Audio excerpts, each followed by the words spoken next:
Ganun daw yun. Anong magkano pagkain nila? Sige. Ganda. Sorry Resort. Pagkain mo sa loob, pwede ka na maglaro-laro. Oh. May ano yan, swimming pool. 5-star. 5-star hotel. Ganda ka. Tapos ang ano niya dun sa harap.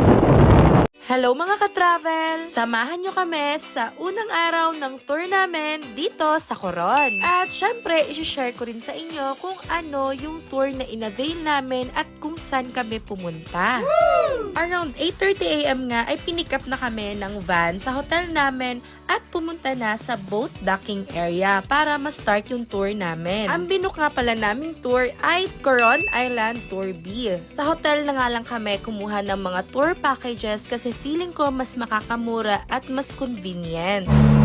Hi! Saan ka punta ngayon? Sa Coral Garden.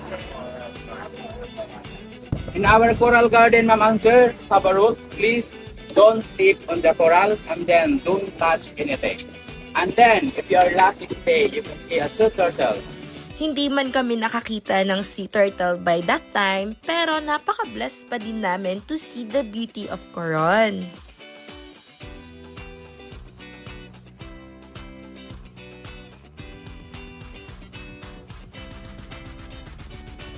And para sa next destination namin, pupunta naman tayo dito sa Skeleton Shipwreck. Some history nga lang kung saan galing itong shipwreck na ito. It is believed that noong 1944 daw, isa itong Japanese supply ship na nagsank dahil dun sa World War II. Kaya ngayon, naging sikat na snorkeling and diving site area na siya. Nakakatuwa nga nung time na to kasi ang daming mga isda habang nililibot namin yung area nung shipwreck.